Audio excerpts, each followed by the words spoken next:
तुम्हारी भी माँ है, उसकी बात को लेकर के तुम इतने दुखी हो जाओ, विकल हो जाओ कि तुम घर को ही छोड़ दो। कहा नहीं माता जी, अब हमारा मन तो ऐसा हो गया है जैसे कोई उल्टी चलनी लेकर के कहे इसमें पानी भर के लाओ, तो कोई भर पाएगा?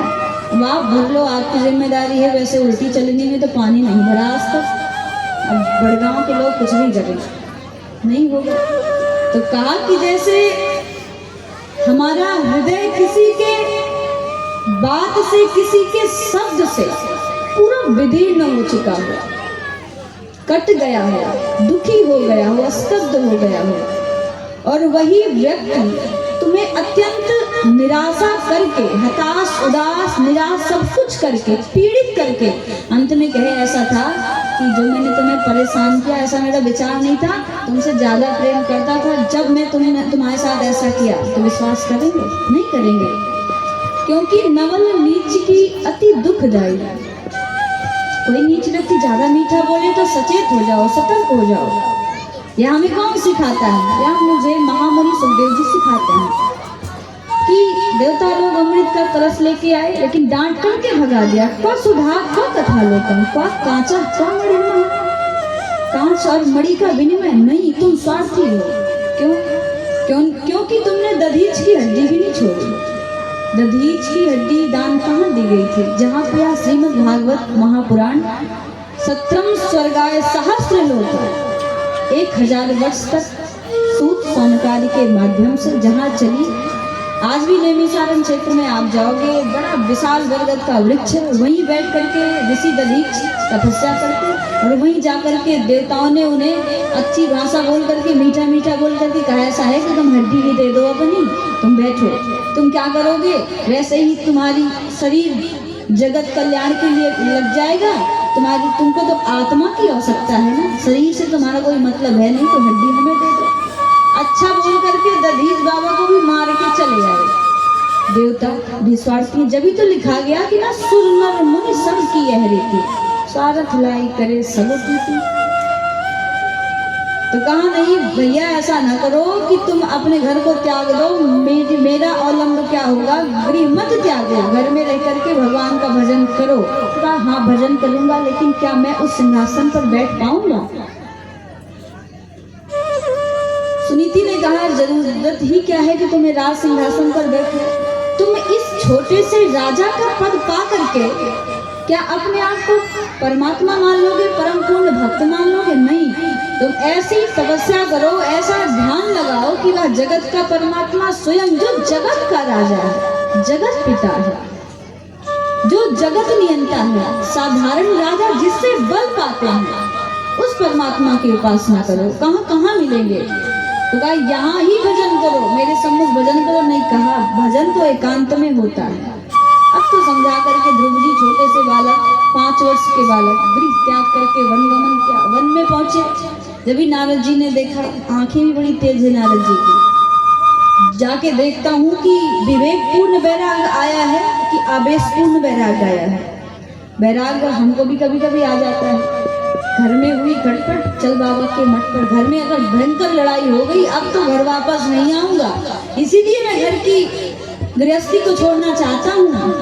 ये विचार कब तक रहेगा? 1 दिन तक। लेकिन दूसरे दिन अगर कोई प्रेम से बोल दिया नहीं, घर को छोड़ना नहीं चाहिए, ऐसा विचार आएगा। यदि हम क्रोध में वैरागी बनते हैं, आवेश में वैरागी बनते हैं, तो वो सफल वैराग्य नहीं है। उस वैराग्य से किंचित मात्र कल्याण नहीं है।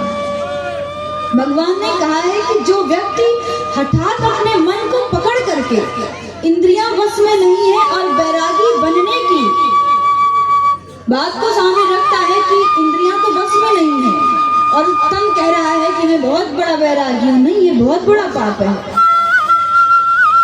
विवेकता से यदि जिस दिन हमारा हृदय या कह देगा कि नहीं हम वैरागी बनेंगे, उस दिन ना तो हमें घर छोड़ने की आवश्यकता होगी और ना ही हमें शांति कुंज में जाके मिलेगी। ऐसा तो नहीं कह सकते। शांति तो हृदय में चाहिए। शांति का कोई स्थान नहीं होता, शांति का स्थान बनाना पड़ता है।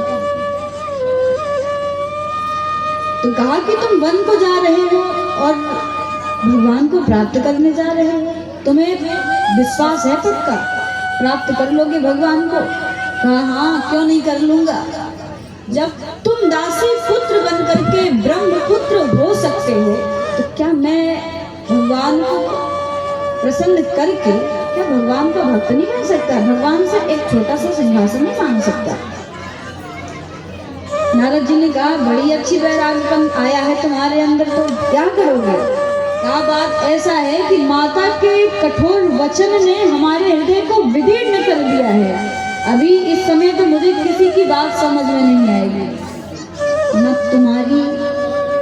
अगर आज साक्षात परमात्मा भी आके कह दे कि मैं तुम्हें परम वैकुंठ प्राप्त कराना चाहता हूँ तो नहीं, मुझे सिंहासन पे बैठना है। बाल हठ था। नारद जी ने कहा कि कंदराव में ऋषि तपस्या कर रहे हैं, क्या सबको परमात्मा मिल ही गए कि तुम जंगल में आकर के वन में आकर के भगवान को प्राप्त कर पाओगे? लोगों ने कहा कि तुम मुझे गुरु मंत्र तो दो, ना प्राप्त कर पाऊं तो कहना। कहा अच्छा, गजब का वैराग्य है, अब तो मंत्र भी दे दिया। कृष्णाय वासुदेवाय हरये परमात्मने प्रणतः क्लेशनाशाय गोविंदाय नमो नमः। कहा कि श्री कृष्ण का ही ध्यान रखो। कब तक? कहा जब तक भगवान ना प्रकट हो जाए। कहाँ भगवान मिलेंगे? कहाँ? किस स्थान पे जाकर के भगवान को भजूं? कहा स्थान का मत चयन करो। हरि व्यापक सर्वत्र समाना प्रेम ते प्रगट हो ही मैं जाना। परमात्मा प्रेम से प्रकट होते हैं। तो कहा लेकिन प्रेम करूं कहाँ? जंगल में प्रेम करूं? आज शाम को मुझे शेर भी प्रेम कर लेगा, मुझे खा जाएगा। इसलिए कोई निश्चित स्थान बता दो जो मेरे लिए सुरक्षित हो, भजन करने के लिए बिल्कुल सुरक्षा हो मुझे। तो ऐसा स्थान तो इधर कहीं नहीं है। तुम कहाँ? तुम मेरे कहने से चले जाओ यमुना के तट, मधुबन में चले जाओ। तत्तात गच्छ भद्रम ते यमुनायां तटं शुचि पुष्पम मधुबनम यत्र सनिध्यं वर्तते हरे। कहा कि तुम मधुबन में चले जाओ, यमुना के तट पर जाओगे, वहां पे मेरा स्थान है। वहीं पर मैंने प्रहलाद को शिक्षा दिया। जो प्रहलाद प्रयादु के गर्भ में थे, जब मैंने दीक्षा दी, वह स्थान परम पावन है, मधुबन में स्थित है। अच्छा आप बताइए, पूरे विश्व में कहीं भी नारद जी का मंदिर नहीं बनाया गया कि कहीं जाओ तो नारद जी का मंदिर हो जहाँ पर अपनी हम श्रद्धा नारद जी के प्रति भेंट करें। ऐसा कहीं है? देखा नहीं है।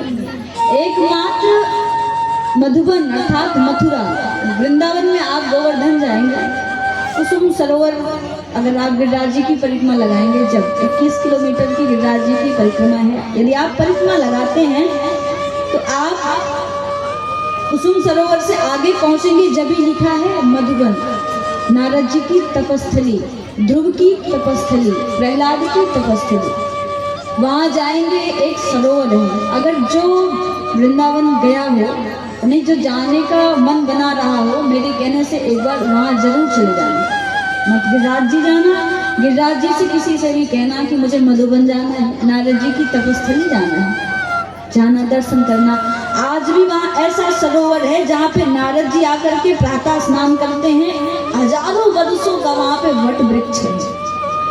वहाँ पे नारद जी बैठ करके आज भी करताल बीड़ा की ध्वनि से वो राधे कृष्णा जपते हैं। वो ध्रुव की तपस्थली है। वहाँ की जो भावना है, वहाँ का जो भाव है, वहाँ जाने के बाद स्वयं हृदय कहेगा कि हाँ, क्या मधुबन का, क्या ध्रुव की पुण्य स्थिति है। ध्रुव जी वहाँ गए, यमुना में स्नान किया और यमुना में स्नान करने से मन को अभिसंचित किया और तपस्या में बैठे। पहले महीने तपस्या किया तो क्या किया? त्रिरात्रांते त्रिरात्रांते कपिथ्यावदरासना आत्मवृत्त्यनुसारेण मासं निन्यार्चयन् हरिम्। त्रिरात्रांते कपिध्या बदरासन। पहले महीने में, पहले मास में तपस्या साधा तो ऐसा करते कि 3 दिन तो कुछ खाते ही नहीं थे, और जब 3 दिन पूरा हो जाता था तो थोड़ा सा फल को खा लेते थे। पहले महीने ऐसा किया। दूसरा महीना लगा, द्वितीये चायन मासं षष्ठे षष्ठेर्भको दिना ऋणपर्णादिभिः कृतभ्यो यद्दुघम्। जब तपस्या का दूसरा महीना लगा तो ऐसा किया ध्रुव जी महाराज ने। पहले तो 3 दिन में खाते थे, 3 दिन में फल को चख लेते थे, पूरा 3 दिन व्रत रहते थे। तपस्या का दूसरा महीना लगा तो 6 दिन पे खाने लगे। तपस्या का तीसरा महीना लगा तो 9 दिन बीतने पर एक बार जल को पान करते थे जमुना जी को। और जब तपस्या का चौथा महीना लगा तब तो गजब ही हो गया। चौथा महीना लगा तो 12 दिन पे एक बार सांस लेते थे, सांस को पी करके तपस्या किया। चौथे महीने सांस रोक करके तपस्या करना, परम तपस्वी है जो 12 दिन सांस को रोक सके। इसलिए तो कहा है ना कि प्राणायाम परम बलम। पहले ही बता गया, जित संगो जित श्वासो जित संगो जितेंद्रिया। पहले श्वास को जीता, जब ही तो 12 दिन में एक बार सांस लेते, पुनः ध्यानस्थ हो जाते। तो 12 दिन में सांस लेकर ध्यान करते, पूरे बैकुंठ में खलबली मच गई। भगवान के सम्मुख पहुंचे, क्या हुआ? कहा प्रभु कर क्या रहे हो? समझ नहीं आ रहा है, पृथ्वी लोक का हाल कुछ चल रहा है पता? भगवान ने कहा हुआ क्या? अरे भक्त ध्रुव ने सांस भी रोक दी। जब ही तपस्या का 5वां महीना लग गया। अब तो एक अंगूठे पर खड़े होकर के ध्रुव जी महाराज सांस लेना भी बंद कर दिया। ध्रुव जी महाराज ने सांस लेना बंद किया मधुबन में, और सारे संसार की सांस बंद हो गई, सारे स्वर्ग की सांस अवरुद्ध हो गई, यहाँ तक कि समस्त देवी देवताओं की श्वास अवरुद्ध हो गई। सभी भगवान की शरण में पहुंचे। हे प्रभु नैवं विदामो भगवान प्राण रोधम चराचरस्याखिल सत्वधाम्ना विदेहि तन्नो व्रजनादि मोक्षम् प्राप्तं वयं त्वां शरणं शरणं प्राप्तं वयं त्वां शरणं शरणं। हे प्रभु मैं आज आपके शरण में आया हूँ, कल्याण कर दीजिए ना। ध्रुव का मेरी सांस जा रही है, और यही नहीं, अगर ध्रुव की यही तपस्या रही तो सूर्य भगवान अपनी शक्ति को समेट लेंगे, धरती अपने आंचल को समेट लेगी। अरे भक्तों की पीड़ा को तो समझो, ध्रुव सांस रोक दिया, मैं